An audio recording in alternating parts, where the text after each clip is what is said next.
undang tersebut, Undang-Undang Tipikor, baik itu yang terdapat pada bab 2 maupun tindak pidana yang terdapat pada bab 3. Dengan demikian, untuk proses penegakan hukumnya, baik itu tindak pidana korupsi yang terdapat pada bab 2 Undang-Undang Tipikor maupun tindak pidana yang terdapat pada bab 3 Undang-Undang Tipikor, tunduk pada ketentuan bab 4 Undang-Undang Tipikor, Undang-Undang Nomor 30 Tahun 2002 sebagaimana telah diubah dengan Undang-Undang Nomor 19 Tahun 2019 tentang KPK dan Undang-Undang Nomor 46 Tahun 2009 tentang Pengadilan Tindak Pidana Korupsi.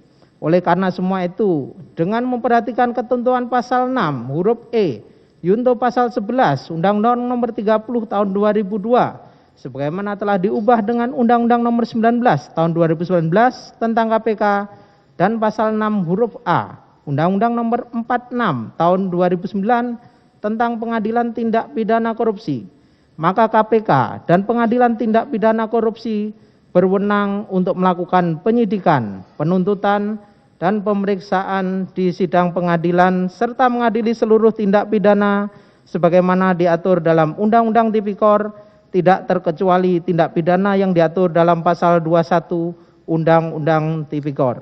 Dilanjutkan.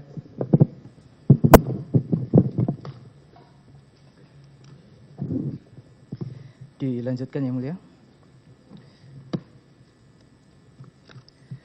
Dalam prakteknya, Pengadilan Tindak Pidana Korupsi telah memeriksa dan mengadili beberapa perkara pidana yang melanggar ketentuan pidana pada bab 3 Undang-Undang Tipikor, termasuk melanggar pasal 21 Undang-Undang Tipikor di antaranya.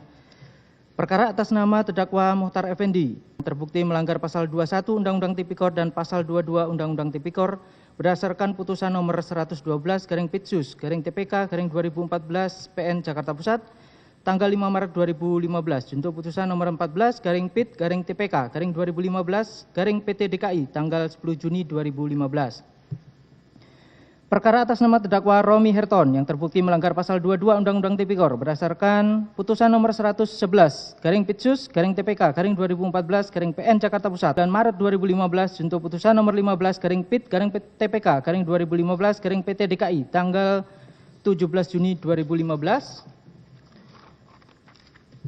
Putusan atas nama terdakwa Said Faisal yang terbukti melanggar pasal 22 Undang-Undang Tipikor berdasarkan putusan nomor 27 Pitsus TPK 2014 PN PBR tanggal 7 Juli 2014. Perkara atas nama terdakwa Miriam S. Haryani yang terbukti bersalah melanggar pasal 22 Undang-Undang Tipikor berdasarkan putusan nomor 89 Pitsus TPK 2017 PN Jakarta Pusat tanggal 13 November 2017 untuk putusan nomor 1 Pitsus TPK 2018 PT DKI tanggal 9 Februari 2018. Perkara atas nama Markus Nari yang terbukti melanggar pasal 21 Undang-Undang Tipikor berdasarkan putusan nomor 80 Pitsus TPK 2019 PN Jakarta Pusat tanggal 11 November 2019 untuk putusan nomor 3 Pitsus TPK 2020 PT DKI tanggal 17 Februari 2020 junto putusan nomor 1998 K Pitsus 2020 tanggal 13 Juli 2020. Putusan atas nama terdakwa Fredrik Yunadi yang terbukti yang berdasarkan putusan nomor 9 Pitsus TPK 2018 PN Jakarta Pusat tanggal 28 Juni 2018 dinyatakan bersalah melanggar pasal 21 Undang-Undang Tipikor. Perkara atas nama terdakwa Ferdi Yuman yang terbukti melanggar pasal 21 Undang-Undang Tipikor berdasarkan putusan nomor 36 Pitsus TPK 2021 PN Jakarta Pusat tanggal 11 Oktober 2021 junto putusan nomor 40 Pitsus TPK 2021 PT DKI tanggal 29 Desember 2021 dan perkara atas nama terdakwa Stefanus Roy Rening yang terbukti melanggar pasal 21 Undang-Undang Tipikor berdasarkan putusan nomor 84 Pitsus TPK 2023 PN Jakarta Pusat tanggal 7 Februari 2024 untuk putusan nomor 12 Pitsus TPK 2024 PT DKI tanggal 23 April 2024 junto putusan nomor 6897K Pitsus 2024 tanggal 9 Oktober 2024. Berdasarkan uraian tersebut di atas, maka dapat disimpulkan bahwa Pengadilan Tindak Pidana Korupsi pada Pengadilan Negeri Jakarta Pusat berwenang untuk memeriksa dan mengadili perkara akuo. Demikian pula KPK juga berwenang untuk melakukan penyidikan dan penuntutan terhadap seluruh tindak pidana yang diatur dalam Undang-Undang Tipikor. Oleh karena itu, dalih penasihat hukum terdakwa tersebut di atas merupakan dalih yang tidak berdasar dan harus ditolak. 4. Tentang penyimpangan dalam proses penyidikan dan penuntutan, bahwa terdakwa dan penasihat hukum terdakwa berdalih yang pada pokoknya dalam proses penyidikan sampai dengan penuntutan terdapat banyak penyimpangan, antara lain sebagai berikut. 1. Terjadinya proses daur ulang terhadap perkara suap yang sudah disidangkan dan telah berkekuatan hukum tetap. 2. Tindakan penyidikan dan penuntutan dilakukan secara bertentangan dengan KUHP dan prinsip due process of law. 3. Surat perintah penyidikan dan surat pemberitahuan dimulai penyidikan terdakwa ditandatangani oleh pejabat pemerintahan tanpa dasar kewenangan. 4. Keterlibatan saksi-saksi dari penyelidik dan atau penyidik serta mantan penyidik KPK cenderung memberatkan terdakwa dan permohonan dari penasihat hukum terdakwa untuk menghadirkan ahli yang meringankan tidak diakomodir oleh penyidik. 5. Pemanggilan saksi yang berasal dari penyidik KPK atau ex-penyidik KPK tidak bisa dikategorikan sebagai saksi verbalisan dan syarat akan konflik kepentingan. 6. Terdakwa ditetapkan sebagai tersangka pada tahap penyidikan tanpa dipanggil atau diperiksa sebagai calon tersangka. 7. Proses penyelidikan, penyidikan, dan penuntutan yang dilakukan KPK dilakukan secara melawan hukum dan melanggar HAM terdakwa. Tanggapan penuntut umum, bahwa atas keberatan tersebut, kami penuntut umum berpendapat bahwa penasihat hukum dan terdakwa telah salah dalam memahami apa itu materi eksepsi atau keberatan. Bahwa materi yang disampaikan oleh terdakwa dan penasihat hukum terdakwa tersebut sejatinya adalah objek dalam ranah kewenangan pra-peradilan sebagaimana sudah diatur tersendiri dalam pasal 77 KUHP junto putusan Mahkamah Konstitusi nomor 21/PUU/12 yaitu terkait dengan pra-peradilan. Sehingga sangatlah keliru jika dalil tersebut dimasukkan dalam materi eksepsi. Atas hal tersebut, penuntut umum tidak akan menanggapi keberatan dimaksud karena keberatan tersebut sudah tidak relevan dan jauh menyimpang serta tidak masuk dalam ruang lingkup eksepsi sebagaimana telah ditentukan dalam pasal 156 ayat 1 KUHP. Berdasarkan uraian tersebut di atas, maka dapat disimpulkan bahwa dalih penasihat hukum dan terdakwa tersebut di atas tidak termasuk ruang lingkup eksepsi sebagaimana diatur pasal 156 ayat 1 KUHP. Dengan demikian, segala dalih tersebut harus ditolak. Tentang kesalahan menyebut pasal yang seharusnya pasal 65 ayat 1 KUHP. Dalam eksepsinya halaman 108 sampai dengan 111, penasihat hukum berdalih dakwaan batal demi hukum karena penuntut umum salah dalam penulisan ketentuan pasal yang seharusnya pasal 65 ayat 1 KUHP, namun ditulis pasal 65 ayat 1 KUHP. Dan melakukan perubahan dakwaan tidak sesuai ketentuan pasal 144 ayat 1 dan ayat 2 KUHP. Tanggapan penuntut umum, terhadap dalih yang dikemukakan oleh penasihat hukum tersebut, penuntut umum tidak sependapat karena perbaikan yang dilakukan oleh penuntut umum dalam persidangan tersebut adalah perubahan yang terkait dengan kesalahan pengetikan atau clerical error. Selain itu, perbaikan dilakukan di hadapan persidangan dan disetujui oleh majelis hakim. Penuntut umum berpendapat bahwa kesalahan pengetikan adalah sesuatu yang manusiawi sebagai kodrat manusia yang tidak luput dari kesalahan. Atas dasar itulah kemudian Mahkamah Agung dalam surat edarannya memperbolehkan mengkoreksi terhadap kesalahan pengetikan selama tidak berpengaruh pada substansi atau materi pokok surat dakwaan. Mengenai kesalahan pengetikan ini, apabila penasihat hukum lebih cermat lagi membaca surat dakwaan kami mengenai frasa pasal 65 ayat 1 KUHP, telah disebutkan dalam pokok dakwaan ke-1, yaitu beberapa perbuatan yang harus dipandang sebagai perbuatan yang berdiri sendiri sehingga merupakan beberapa kejahatan sebagaimana termuat dalam surat dakwaan aku halaman 2. Sehingga hal ini menunjukkan kekeliruan penyebutan pasal 65 ayat 1 KUHP dalam surat dakwaan halaman 5 adalah semata-mata kesalahan pengetikan atau clerical error. Hal yang sama juga dilakukan oleh terdakwa dengan melakukan 11 kali renvoy dan masih terdapat 4 kata yang salah ketik, sedangkan penasihat hukum terdakwa dalam menyusun eksepsi akuo sebagaimana terbaca dalam nota keberatan atau eksepsi terdapat 20 kata yang salah ketik dengan rincian sebagai berikut. Tabel dianggap dibacakan yang mulia. Terhadap adanya kesalahan pengetikan atau clerical error tersebut, pada saat pembacaan eksepsi penasihat hukum terdakwa melakukan koreksi dengan cara membaca kata-kata yang salah ketik tersebut sesuai dengan yang seharusnya. Fakta ini membuktikan bahwa kesalahan pengetikan adalah sesuatu hal yang wajar dan bisa terjadi pada siapa saja karena merupakan bagian dari sifat dasar manusia tempat salah dan khilaf. Sehingga sudah sewajarnya kemudian Mahkamah Agung dalam surat edarannya masih memperbolehkan koreksi surat dakwaan asalkan tidak merubah substansi dari surat dakwaan tersebut. Dalam praktek persidangan di Indonesia, kesalahan ketik tidak dapat membuat surat dakwaan batal demi hukum. Perubahan yang tidak diperbolehkan di depan persidangan adalah perubahan yang membentuk atau menambah unsur tindak pidana baru. Sepanjang tidak membuat tindak pidana baru, perubahan atas surat dakwaan dapat saja dilakukan penuntut umum. Koreksi redaksional tidak ubahnya seperti renvoi dalam sebuah akta perjanjian. Dan koreksi atas kesalahan redaksional tidak terikat pada pasal 144 KUHP. Selain itu, dimuat atau tidak dimuatnya pasal 65 KUHP ataupun pasal 65 KUHP dalam surat dakwaan tidaklah mengakibatkan perubahan yang membentuk atau menambah unsur tindak pidana baru dalam surat dakwaan penuntut umum. Karena pasal 65 KUHP berbunyi tersangka atau terdakwa berhak untuk mengusahakan dan mengajukan saksi dan atau seseorang yang memiliki keahlian khusus guna memberikan keterangan yang menguntungkan bagi dirinya. Sedangkan pasal 65 ayat 1 dan 2 KUHP merupakan pasal pemberatan untuk penentuan maksimum pidana yang akan dijatuhkan kepada terdakwa sebagaimana jurisprudensi pada putusan Mahkamah Agung RI nomor 868K/PIT/1994 tanggal 10 Agustus 1994 dalam perkara atas nama terdakwa Vivi Gautama yang menyatakan pasal 64 KUHP dan pasal 65 KUHP hanyalah merupakan penentuan maksimum pidana yang akan dijatuhkan kepada terdakwa. Dilanjutkan. Izin Yang Mulia dilanjutkan bahwa terkait kesalahan pengetikan yang kemudian dilakukan renvoi telah ada ketentuan sejak lama, yaitu berdasarkan 1. Putusan Mahkamah Agung RI nomor 1162/PIT/1986 tanggal 14 April 1988, kekeliruan atau kekurangan pengetikan yang tidak mengubah isi materi dalam dakwaan tidak membawa akibat hukum batal demi hukum. Bahwa penerapan jurisprudensi ini sudah sangat sering dalam proses peradilan pidana, di antaranya dalam kasus tindak pidana korupsi atas nama M.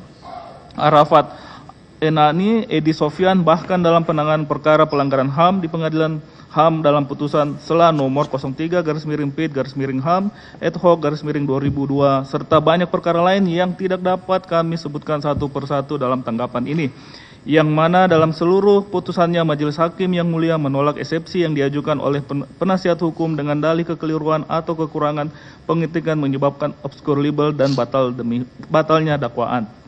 2. HRNJ 1919 nomor 525 tanggal 7 April 1919.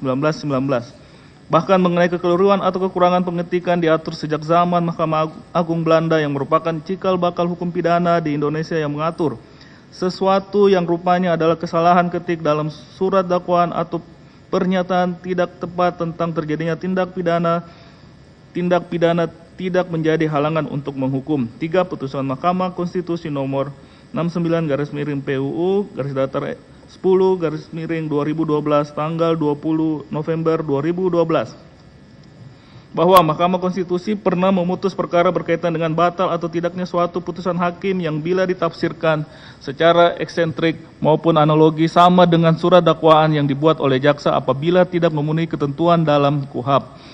Bahwa putusan MK ini berkaitan uji material oleh tim kuasa hukum dari Komjen Pol Susno Duaji mantan Kabareskrim Polri yang menolak dieksekusi dengan alasan putusan hakim batal demi hukum karena tidak memuat perintah supaya ditahan atau tetap dalam tahanan sebagaimana diatur dalam pasal 197 ayat 1 huruf K KUHP.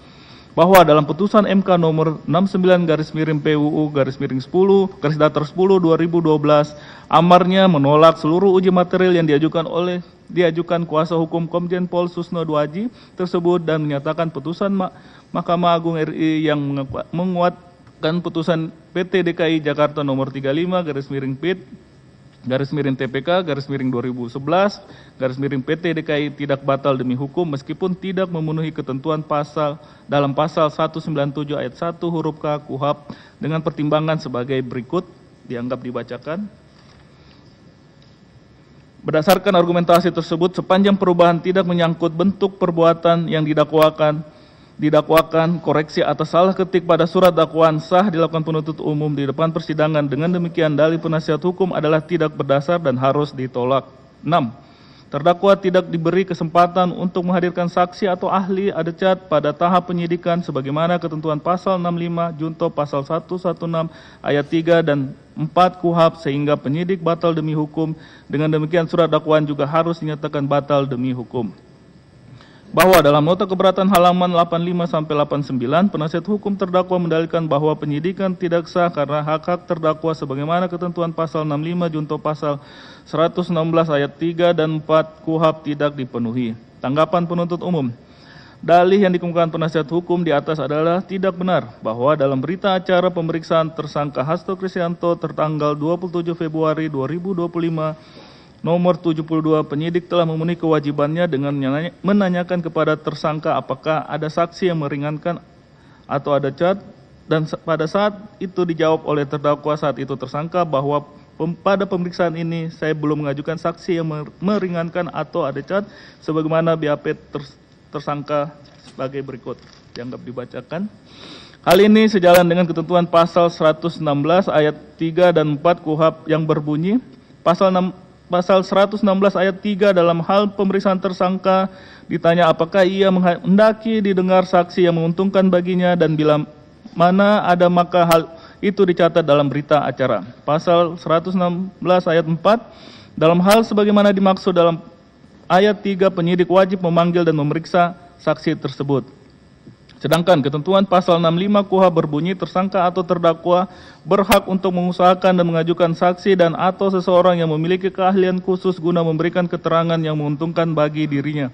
Berdasarkan ketentuan pasal tersebut, penyidik telah melaksanakan kewajiban dan tidak pernah membatasi hak tersangka untuk mengusahakan dan mengajukan saksi dan atau seseorang yang memiliki keahlian khusus pada tahap penyidikan. Adapun surat yang diajukan oleh penasihat hukum tersangka pada tanggal 4 Maret 2025 terkait permohonan pemeriksaan ahli meringankan, penasihat hukum tersangka ajukan setelah berkas perkara dinyatakan lengkap oleh penuntut umum, sehingga apabila terdakwa saat itu tersangka atau penasihat hukumnya akan mengajukan saksi atau ahli yang meringankan, terdakwa dapat diajukan dalam tahap pemeriksaan persidangan. Berdasarkan uraian tersebut di atas, penyidik KPK telah memberikan hak kepada terdakwa saat itu tersangka sebagaimana ketentuan pasal 65 junto pasal 116 ayat 3 dan 4 KUHP sehingga dalil penasihat hukum terdakwa tersebut selayaknya ditolak. 7. Dakwaan penuntut umum obskur libel karena berbeda dengan dakwaan Wahyu Setiawan, Agustiani, Tio Fridelina dan Saiful Bahri. Dalam eksepsi halaman 77 sampai 80 penasihat hukum berdalih bahwa perkara terdakwa adalah perkara yang sama, split sing dengan dua perkara lainnya seharusnya fakta-fakta hukumnya identik dan konsisten. Namun dakwaan terdakwa ada fakta yang bertentangan dengan dakwaan sebelumnya. Tanggapan penuntut umum bahwa dalih keberatan terdakwa dan penasihat hukum tersebut adalah tidak benar dan merupakan logika yang bertentangan dengan norma dan logika hukum. Karena tidak semua perkara yang dilakukan splitsing maka serta-merta baik tempus delicti, locus delicti, pasal-pasal yang didakwakan serta uraian materi perkara yang harus sama persis di antara pelaku tindak pidana yang didakwa melakukan tindak pidana tersebut. Penuntut umum kembali menegaskan bahwa yang menjadi dasar pemeriksaan dalam perkara akuo adalah surat dakwaan nomor 14-01.04-24-03-03-2025 atas nama terdakwa Hasto Kristianto sehingga tidak relevan jika penasihat hukum memberikan penilaian terhadap surat dakwaan lainnya dan seyogyanya penasihat hukum lebih konsen terhadap surat dakwaan atas nama terdakwa tersebut daripada menilai surat dakwaan dalam perkara lainnya yang jelas-jelas tidak dipergunakan sebagai dasar untuk memeriksa dan mengadili perkara akuo. Guna mempermudah pemahaman penasihat hukum mengenai hal ini, izinkan kami menyampaikan suatu ilustrasi kasus yang sederhana sebagai berikut.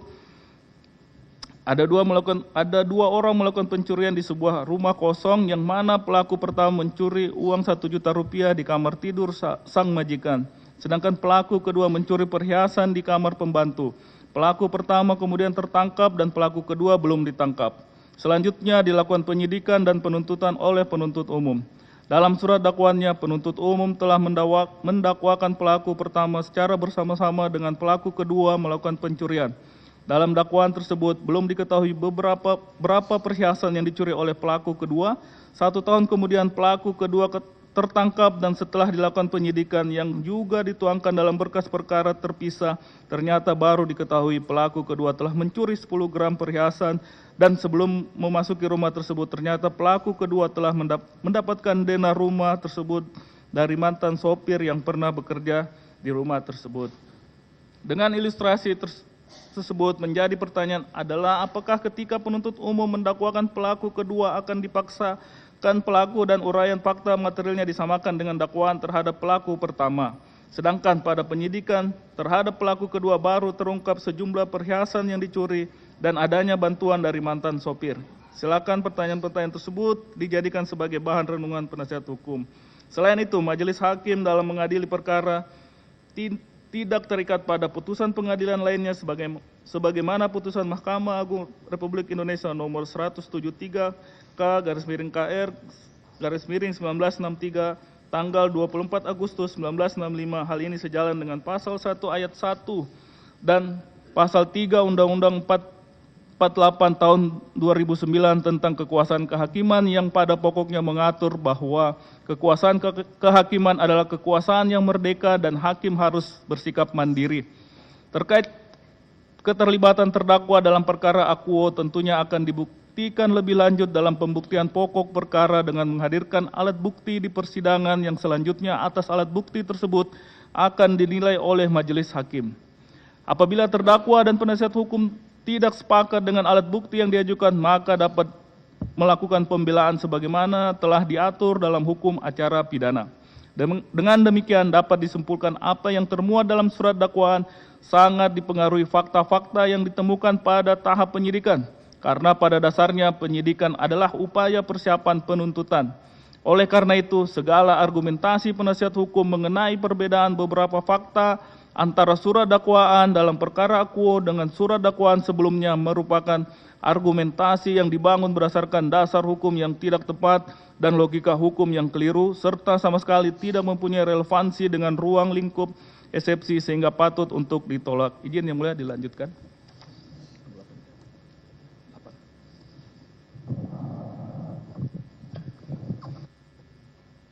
Izin melanjutkan. Bahwa fakta dalam surat dakwaan berbeda dengan fakta dalam perkara atas nama Wahyu Setiawan, Agustiani Tio Fridelina, dan Saiful Bahri yang masing-masing telah mempunyai kekuatan hukum tetap atau ingkrah van geus, sehingga surat dakwaan haruslah dinyatakan batal demi hukum. Dalam eksepsi terdakwa halaman 6-7, 17, dan eksepsi penasihat hukum halaman 55-62, penasihat hukum dan terdakwa berdalih bahwa dalam putusan perkara Wahyu Setiawan, Agustiani Tio Fridelina, dan Saiful Bahri yang telah berkekuatan hukum tetap tidak ada fakta mengenai keterlibatan terdakwa sehingga bertentangan dengan surat dakwaan terdakwa, sehingga surat dakwaan penuntut umum harus dinyatakan batal demi hukum. Tanggapan penuntut umum terhadap alasan keberatan atau eksepsi yang dikemukakan penasihat hukum terdakwa tersebut, penuntut umum berpendapat selain hal itu bukan merupakan ruang lingkup keberatan atau eksepsi sebagaimana ditentukan dalam pasal 156 ayat 1 KUHP, juga menunjukkan keinginan untuk mengisolir permasalahan keterlibatan dalam perbuatan pemberian suap kepada anggota KPU. Bahwa penuntut umum dalam menyusun surat dakwaan telah didasarkan kepada bukti-bukti yang didapatkan dalam proses penyidikan yang berupa keterangan saksi-saksi, keterangan ahli, surat, petunjuk, dan barang bukti yang telah disita secara sah menurut hukum. Sehingga untuk membuktikan apakah ada keterkaitan dengan terdakwa atau tidak, dengan membuktikan adanya niat jahat terdakwa dan perbuatan jahat terdakwa, sebagaimana telah diuraikan dalam surat dakwaan, tentunya hal tersebut telah masuk kepada materi pokok perkara yang akan dibuktikan pada proses pemeriksaan persidangan selanjutnya. Selain itu, majelis hakim tidak terikat pada putusan pengadilan lain sebagaimana putusan Mahkamah Agung Republik Indonesia nomor 173K/KR/1963 tanggal 24 Agustus 1965. Hal ini sejalan dengan pasal 1 ayat 1 dan pasal 3 Undang-Undang nomor 48 tahun 2009 tentang kekuasaan kehakiman yang pada pokoknya mengatur bahwa kekuasaan kehakiman adalah kekuasaan yang merdeka dan hakim harus bersikap mandiri. Dengan demikian, putusan perkara Wahyu Setiawan, Agustiani Tio Fridelina, dan Saiful Bahri yang telah diputus tidak mengikat terhadap putusan majelis hakim berikutnya yang menyidangkan perkara ini, apalagi jika dalam tahap penyidikan ditemukan adanya fakta baru sebagaimana telah penuntut umum uraikan sebelumnya. Berdasarkan uraian tersebut di atas, dalih penasihat hukum terdakwa tersebut sudah selayaknya ditolak. 9. Dakwaan penuntut umum telah salah karena menguraikan perbuatan terdakwa pada saat proses penyelidikan terhadap Harun Masiku. Bahwa dalam eksepsinya halaman 118 sampai 126, penasihat hukum terdakwa berdalih bahwa pasal 21 Undang-Undang Tipikor terbatas pada perbuatan seseorang yang menghalangi proses penyidikan, penuntutan, dan pemeriksaan di sidang pengadilan, sehingga dakwaan penuntut umum yang menguraikan perbuatan terdakwa pada saat proses penyelidikan terhadap Harun Masiku adalah salah. Tanggapan penuntut umum terhadap dalih yang dikemukakan oleh penasihat hukum tersebut, penuntut umum tidak sependapat karena tidak berdasarkan peraturan perundang-undangan, jurisprudensi, dan atas penafsiran hukum yang keliru. Unsur pasal 211 mengandung elemen yang sifatnya alternatif, yaitu dalam pembuktiannya cukup dibuktikan salah satu elemen dari unsur tersebut sebagaimana berikut. 1. Dari sudut perbuatan pelakunya, maka cukup dibuktikan salah satu saja, yakni adanya perbuatan pelaku dalam mencegah atau perbuatan merintangi ataupun perbuatan menggagalkan.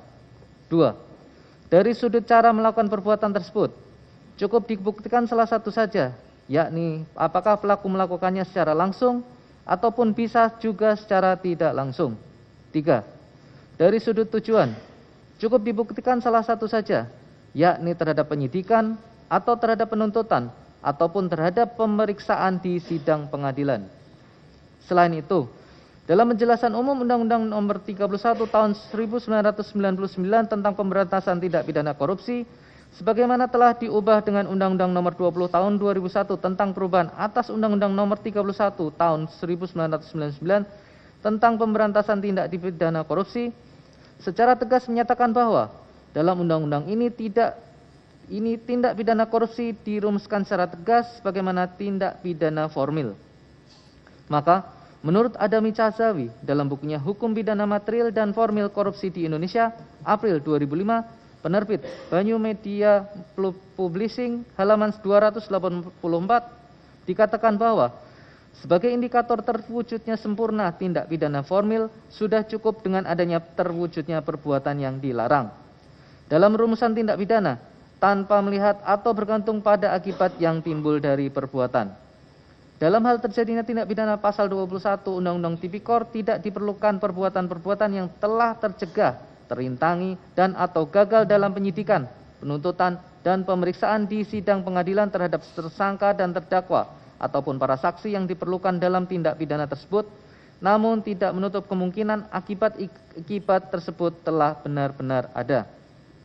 Dengan demikian, meskipun sprindik atas nama tersangka Harun Masiku belum diterbitkan, namun perbuatan terdakwa atau saat itu tersangka telah mencegah akan dilakukannya penyidikan sehingga tidak menjadi halangan bagi penyidik maupun penuntut umum untuk memproses seseorang dengan perbuatan obstruction of justice.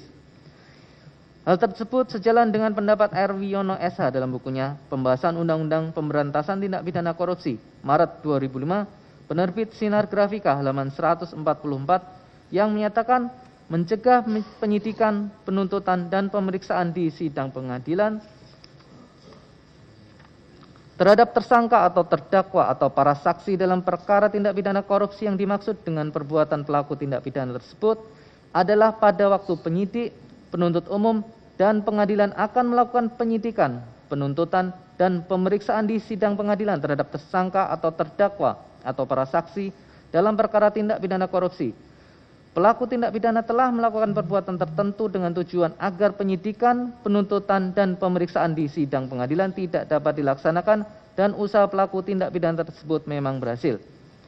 Berdasarkan uraian tersebut di atas, maka dapat disimpulkan bahwa ada atau tidaknya akibat dari perbuatan pelaku pidana pasal 21, perbuatan tersebut telah masuk dalam kualifikasi tindak pidana sebagaimana diatur dalam pasal 21 Undang-Undang Tipikor.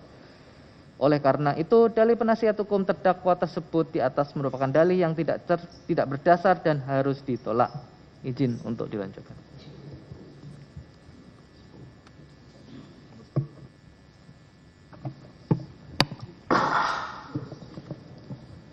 Izin melanjutkan yang mulia.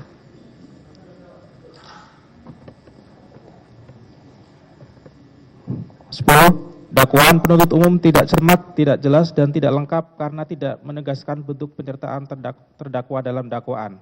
Dalam eksepsinya halaman 101 sampai dengan 107, penasihat hukum terdalih dalam surat dakwaan kedua yang pertama dan dakwaan kedua yang kedua, terdakwa didakwa dengan pasal 55 ayat 1 ke 1 KUHP. Maaf, saya ulangi. Didakwa dengan pasal 55 ayat 1 ke 1 KUHP, namun tidak ditegaskan bentuk penyertaannya yang menyebabkan dakwaan obskur liber. Tanggapan penuntut umum. Keberatan penasihat hukum mengenai kualifikasi terdakwa dalam konteks penyertaan sebagaimana diatur dalam pasal 55 ayat 1 ke 1 KUHP diletakkan pada forum yang keliru karena untuk dapat menentukan apakah ada turut serta melakukan atau tidak serta kualifikasinya, kita tidak melihat kepada perbuatan masing-masing peserta secara satu persatu dan berdiri sendiri, terlepas dari hubungan perbuatan-perbuatan peserta lainnya, melainkan melihat perbuatan masing-masing peserta dalam hubungan dan sebagai kesatuan dengan perbuatan peserta-peserta lainnya.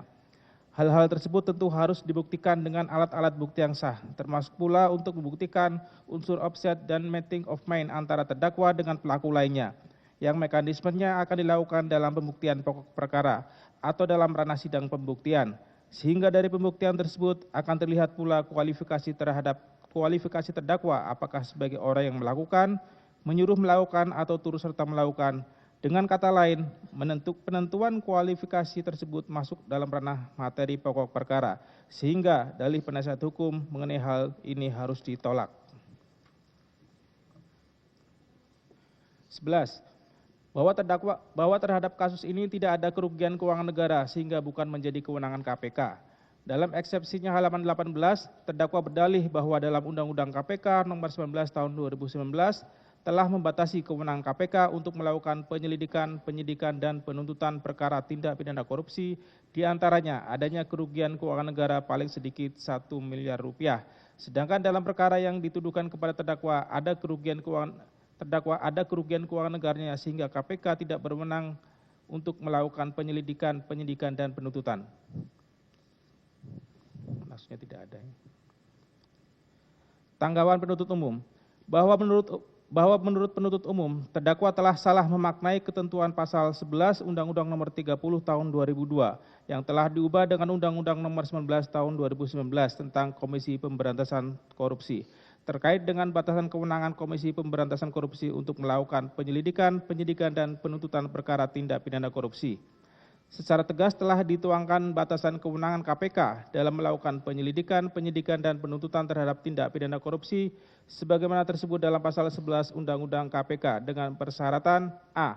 melibatkan aparat penegak hukum, penyelenggara negara, dan orang lain yang ada kaitannya dengan tindak pidana korupsi yang dilakukan oleh aparat penegak hukum atau penyelenggara negara, dan atau b. menyangkut kerugian negara paling sedikit 1 miliar rupiah. Terhadap kata dan atau setelah ketentuan pada pasal 11 huruf A, kata sambung tersebut menunjukkan bahwa poin B terkait kerugian negara paling sedikit sejumlah 1 miliar rupiah tidak harus terpenuhi dalam setiap perkara yang ditangani oleh KPK. Perkara aqua bukanlah perkara yang deliknya terkait dengan kerugian keuangan negara sebagaimana diatur dalam pasal 2 dan pasal 3 Undang-Undang Tipikor. Akan tetapi terkait pasal suap, vide pasal 5 ayat 1 huruf A atau pasal 13 Undang-Undang Tipikor sehingga tidak berlaku ketentuan huruf B. Berdasarkan argumentasi di atas maka keberatan terdakwa haruslah ditolak. 12. Dakwaan penuntut umum disusun berdasarkan opini dan asumsi penuntut umum serta tidak didasarkan berkas-berkas secara utuh. Dalam eksepsi terdakwa halaman 9 sampai dengan 17 dan eksepsi penasihat hukum halaman 62 sampai dengan 68 dan halaman 115 sampai dengan 118 berdalih bahwa surat dakwaan tidak disusun berdasarkan berkas perkara secara utuh sebagaimana termuat dalam BAP para saksi. Fakta hukum dimanipulasi hanya berdasarkan opini dan asumsi yang menyebabkan surat dakwaan obscurable. Tanggapan penuntut umum. Terhadap keberatan tersebut, penuntut umum tidak sependapat karena keberatan tersebut hanya sebatas pendapat atau kesimpulan dari penasihat hukum sendiri. Apa yang penasihat hukum dan terdakwa dalihkan dalam eksepsinya tidak lebih dari kalimat-kalimat membantah fakta-fakta yang disajikan dalam surat dakwaan. Bahwa fakta-fakta tersebut tidak benar, tidak cukup bukti, asumsi, atau opini. Barangkali penasihat hukum lupa bahwa alat bukti tidak hanya keterangan saksi yang bersumber dari berita acara pemeriksaan, sebagaimana termuat dalam berkas perkara. Namun ada alat bukti lain sebagaimana pasal 184 ayat 1 KUHP dan pasal 26A Undang-Undang Nomor 31 Tahun 1999 sebagaimana telah diubah dengan Undang-Undang Nomor 20 Tahun 2001. Bahwa untuk menentukan apakah surat dakwaan penuntut umum tidak didasarkan pada BAP maupun alat bukti-bukti lain yang tercantum dalam berkas perkara masih perlu diuji kebenarannya dalam pemeriksaan di persidangan. Untuk itu pembuktian dimaksud sudah memasuki pemeriksaan pokok perkara yang bukan merupakan alasan atau keberatan eksepsi sebagaimana diatur dalam pasal 156 KUHP. Berdasarkan uraian tersebut, alasan keberatan dan dalih penasihat hukum dan terdakwa tersebut haruslah ditolak. 13. Dakwaan penuntut umum tidak jelas karena keliru menerapkan pasal 65 ayat 1 KUHP dalam dakwaan ke-1 dan pasal 64 ayat 1 KUHP dalam dakwaan kedua. Dalam eksepsi halaman 111 sampai dengan 115, penasihat hukum terdakwa berdalih bahwa surat dakwaan penuntut umum tidak jelas karena keliru menerapkan pasal 65 ayat 1 KUHP dalam dakwaan ke-1. Padahal tindakan yang dikategorikan sebagai obstruction of justice memiliki konsekuensi pelanggaran yang sama, sedangkan dakwaan kedua terdakwa dianggap telah melakukan dua perbuatan pidana yang dilakukan dengan jangka waktu yang berbeda, sehingga harusnya juga dikenakan pasal 65 ayat 1 KUHP. Tanggapan penuntut umum. Terhadap keberatan tersebut, penuntut umum berpendapat bahwa dalih keberatan tersebut keliru sebagai akibat penasihat hukum terdakwa kurang memahami surat dakwaan penuntut umum. Mengenai penggunaan pasal mana yang akan diterapkan kepada terdakwa menjadi dominus litis penuntut umum dengan berdasarkan pada fakta-fakta perbuatan terdakwa yang terungkap sebagai hasil penyidikan. Bahwa perbuatan terdakwa yang menyuruh Harun Masiku melalui Nur Hasan untuk merendam telepon genggam dilakukan sebagai perbuatan untuk mencegah terjadinya proses penyidikan yang akan dilaksanakan. Sedangkan perbuatan terdakwa yang memerintahkan Kusnadi untuk menenggelamkan telepon genggam adalah sebagai upaya untuk merintangi penyidikan yang sedang dilaksanakan oleh penyidik. Dengan demikian, perbuatan terdakwa tersebut merupakan perbuatan yang berdiri sendiri sebagaimana dimaksud dalam pasal 65 ayat 1 KUHP.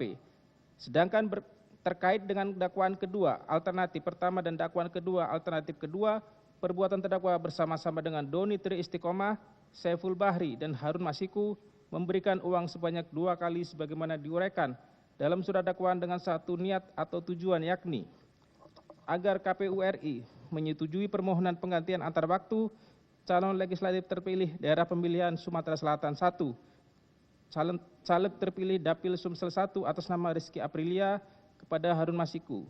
Dengan demikian, perbuatan terdakwa merupakan perbuatan yang berkelanjutan sebagaimana dimaksud dalam pasal 64 ayat 1 KUHP. Berdasarkan uraian tersebut, alasan keberatan dan dalih penasihat hukum dan terdakwa tersebut haruslah ditolak. 14.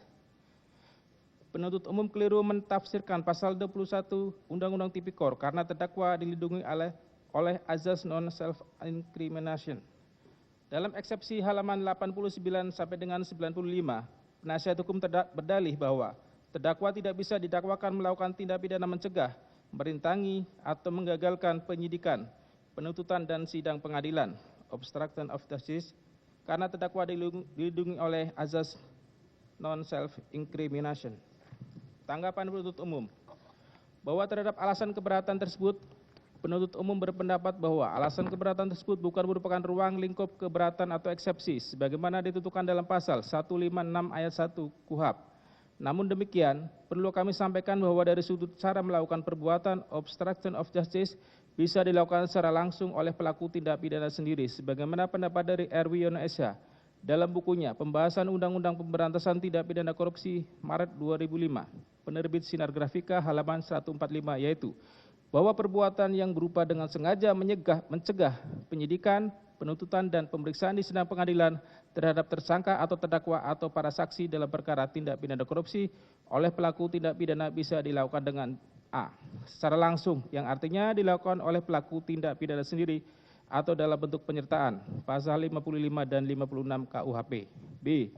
Secara tidak langsung, misalnya melalui perantara, pelaku tidak pidana mengajukan usul dan ternyata diterima oleh pejabat yang berwenang untuk memindahkan atau memutasikan penyidik tanpa dasar yang dapat dipertanggungjawabkan.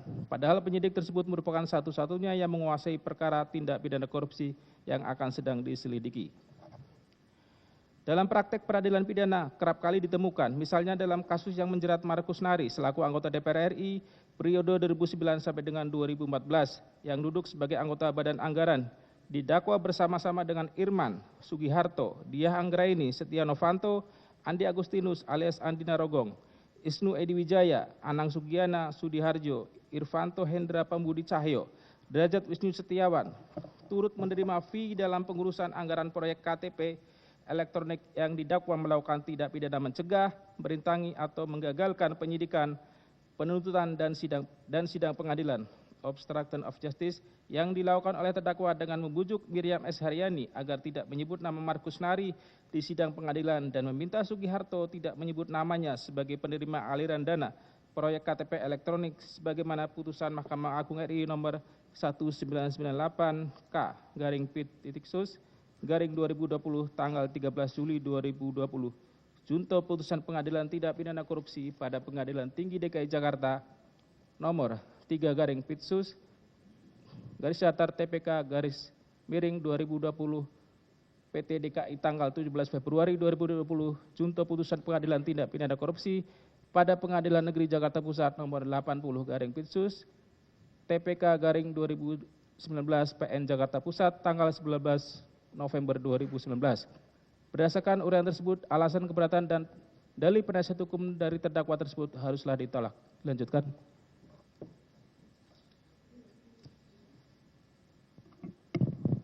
Izin melanjutkan.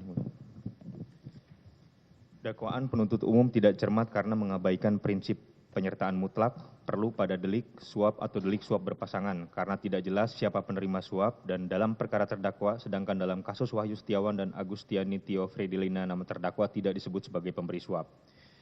Dalam eksepsi halaman 95 sampai dengan 98, penasihat hukum terdakwa berdalih bahwa dakwaan penuntut umum tidak jelas karena terdakwa didakwa melakukan tindak pidana pemberian suap yang merupakan delik berpasangan. Sedangkan dalam putusan perkara Wahyu Setiawan dan Agustiani Tio Fridilina selaku penerima suap tidak ada menyebutkan keterlibatan terdakwa selaku pemberi suap. Tanggapan penuntut umum terhadap alasan keberatan atau eksepsi yang dikemukakan penasihat hukum terdakwa tersebut, penuntut umum berpendapat bahwa alasan keberatan tersebut bukan merupakan ruang lingkup keberatan atau eksepsi sebagaimana ditentukan dalam pasal 156 ayat 1 KUHP. Terkait dengan dalih penasihat hukum terdakwa bahwa dalam perkara terdakwa tidak jelas siapa penerima suapnya karena dalam kasus Wahyu Setiawan dan Agustiani Tio Fridilina nama terdakwa tidak disebut sebagai pemberi suap. Telah penuntut umum uraikan dalam tanggapan eksepsi poin 7 dan 8 sehingga tidak akan kami tanggapi lagi. Lagi pula materi tersebut sudah memasuki pokok perkara yang akan dibuktikan pada proses pemeriksaan persidangan selanjutnya. Berdasarkan uraian tersebut, alasan keberatan dan dalih penasihat hukum dan terdakwa tersebut haruslah ditolak.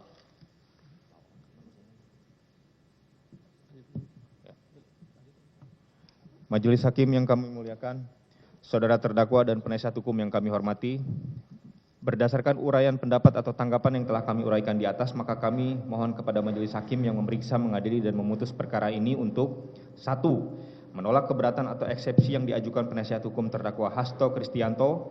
2. Menyatakan surat dakwaan nomor 14/Tut.01.04/24/03/2025 tanggal 7 Maret 2025 telah memenuhi syarat formil dan syarat material sebagaimana ditentukan dalam pasal 143 ayat 2 huruf A dan huruf B KUHP, dan secara hukum surat dakwaan sah untuk dijadikan sebagai dasar memeriksa dan mengadili perkara tindak pidana korupsi atas nama terdakwa Hasto Kristianto. 3. Menetapkan pemeriksaan perkara ini tetap dilanjutkan.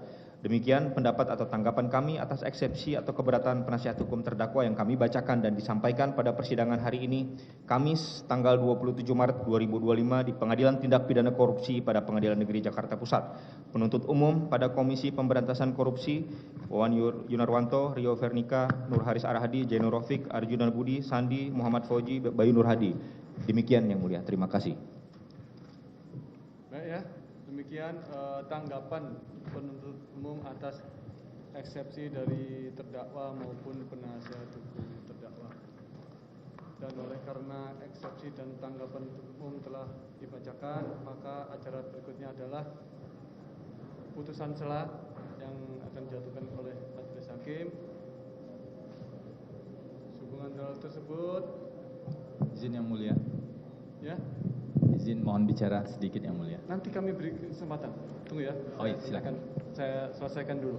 Nanti kami beri kesempatan. Jangan khawatir. Setelah majelis bermusyawarah, ya, karena ini ada libur Lebaran, jadi terpaksa setelah Lebaran. Kiranya kita adakan hari Jumat tanggal 11 April. Jam pagi. Jumat. Karena hari lain 14 April. 11 April. Ya, setelah Lebaran. Gitu ya. Baik, sebelum tutup ada yang mau disampaikan dari penuntut umum? Dari kami cukup Yang Mulia. Dari penasihat hukum, silakan. Izin Yang Mulia, ada beberapa hal Yang Mulia. Pertama, kami di eksepsi kemarin sebenarnya mencantumkan ada 10 lampiran bukti. Ya. Nah, 10 lampiran bukti karena kemarin masih proses leges, jadi kami baru bisa bawa hari ini yang sudah dileges secara lengkap. Nah, 10 lampiran bukti ini kami pandang penting untuk jadi pertimbangan Yang Mulia sebelum nanti membuat atau menyusun putusan sela. Mohon berkenan kami sampaikan di sini Yang Mulia. Silakan, silakan.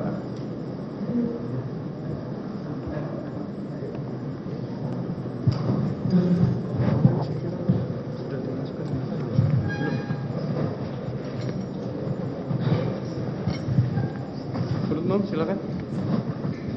Lihat. Ini kemarin belum dimasukkan di file ya? Oh, ada. Oh, ya. Oke. Ini 11 kemarin ya? Ya, 10 ya? Itu ya, penuntut umum? Lampiran. Ya. Sudah. Kami terima, penuntut umum cukup tahu ya. Apa mau dilihat? Ini lampiran aja sifatnya. Kemarin yang ya sesuai. Kemarin daftarnya ada saksi ada apa?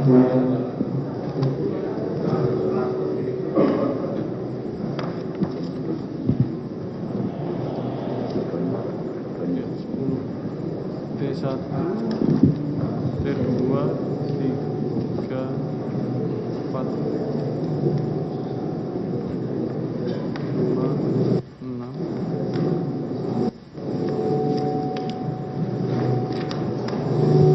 7, 8, 9, baik, lengkap ya. Ya, 10 sesuai lampiran yang kemarin dalam eksepsi. Ya. Ya, cukup.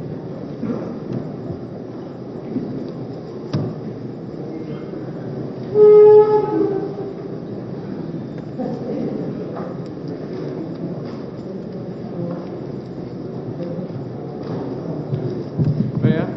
Ada Terima lagi? kasih Yang Mulia. Saya pikir mungkin cukup ya. Dari Bang Magdir Mas Ed. Terima kasih.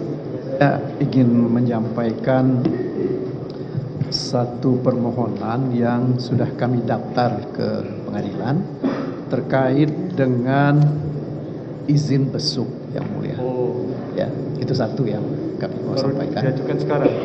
Sudah kemarin sudah kami kirim ke Oh, pengadilan. sampai saat ini majelis belum menerima. Belum menerima.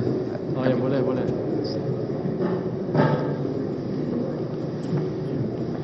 Kemarin kami sarankan sebaiknya juga melalui e-berpadu.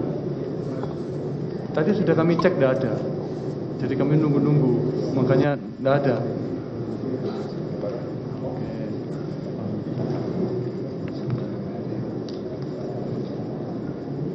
Silakan, penuntut umum. Jadi berapa orang nih Pak? Yang untuk izin kunjungi yang mana? Untuk keluarga saja. Nah, sebaiknya besok kalau mengajukan yang akan berkunjung aja. Jadi kami pun bisa menyeleksi. Kalau kayak gini kesannya kan semuanya.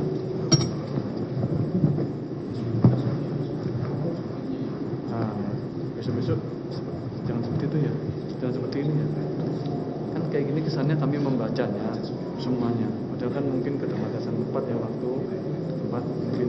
Jadi ini seluruh keluarga ini ya, gitu ya, ini anak dan istri. Untuk tanggal ini kunjungannya tanggal berapa? Itu nggak disebutkan.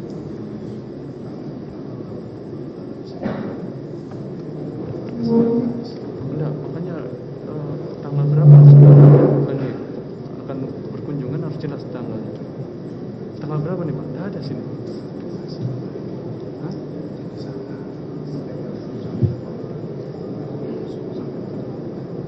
Sampai tanggal 8 rencana tanggal berapa? Jadi biar jelas. Rencana kapan? Oh, tanggal 10. Tanggal 10 ya. Ya, kalau seperti itu ini mendadak juga ya. Berarti mungkin bisa kita keluarkan hari Selasa ya. Kan tanggal 10 kan? Itu ya, menurut umum ya. Ini pemberitaan besok kalau buat yang jelas Pak, tanggal untuk tanggal sekian. Nanti mau lagi kunjungan untuk tanggal sekian. Jadi setiap satu kunjungan satu penetapan, tidak digelondong gitu ya. Ya, itu ya ke depannya. Oke, terima kasih.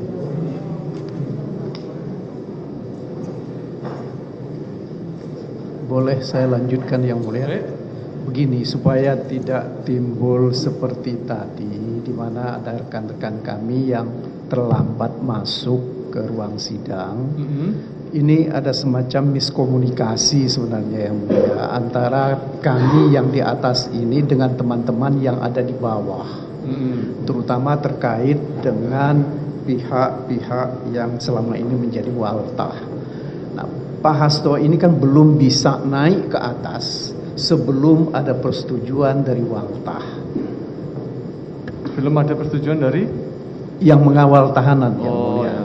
Nah, sementara kan kami juga ada teman-teman yang juga mendampingi beliau dari bawah. Oleh karena itu ini yang kami ingin semacam ketegasan. Apakah waktu kita persidangan itu kita tetapkan pukul berapa, dan kemudian nanti kehadiran terdakwa ke atas itu mulai sudah berada di ruang sidang ini pukul berapa sebelum ada majelis hakim masuk ke ruang sidang.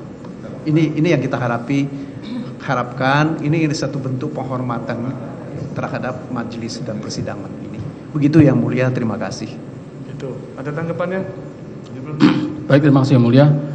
Selama ini kita berusaha membuat persidangan ini berjalan dengan lancar sehingga untuk terdakwa proses naik ke ruang sidang kami upayakan setelah persidangan siap. Setelah persidangan siap, kemudian kami sampaikan pada waltah untuk membawa terdakwa menuju ruang sidang. Itu untuk proses kelancaran saja yang mulia. Demikian. Itu ya. Jadi memang idealnya setelah majelis memasuki persidangan, terdakwa tidak lama kemudian sudah, dan bahkan pada perkara sebelumnya biasanya sudah ada. Nah, namun hal tersebut juga harus melihat situasi dan kondisi perkara. Kemarin sidang pertama itu kan ada sedikit chaos ya, di mana majelis sudah memasuki, ternyata terdakwa sudah ada di ruang sidang tapi belum bisa dihadirkan karena banyaknya ramai. Hal tersebutlah yang menjadi perhatian majelis agar tidak terjadi. Jadi ini mungkin evaluasi juga bagi penuntut umum dan juga majelis ke depan, kalau seandainya memang dimungkinkan dihadirkan di sini dengan catatan kondusif, tidak masalah. Tetapi kalau seperti ini seperti kemarin ya, maksud saya ternyata sudah masuk belum bisa. Nah, itu kan juga tidak elok di nampaknya. Jadi paham ya, penasihat hukum kondisinya seperti itu. Idealnya memang seperti perkara lain sudah di ruang sidang dan masuk ya. Tapi mungkin bisa dievaluasi menurut umum ya. Silahkan di ruang sidang tidak apa-apa, tapi yang penting jangan seperti kejadian seperti awal sidang. Gitu ya? Gitu ya, penasihat hukum. Terima kasih atas sarannya. Itu pun menjadi perhatian dari majelis. Jadi saya tidak pengen juga sebenarnya lama untuk menunggu sini. Tapi kita lihat situasinya. Kalau yang memungkinkan kondusif silahkan ya. Jadi tidak gitu ya ke depan ya. Begitu ya. Baik, sebelum ditutup ada yang menyampaikan lagi? Cukup ya. Nanti mengenai izin besok silahkan ajukan sepanjang memenuhi syarat dan kalau bisa jangan mendadak waktunya, nanti kita akan keluarkan ya.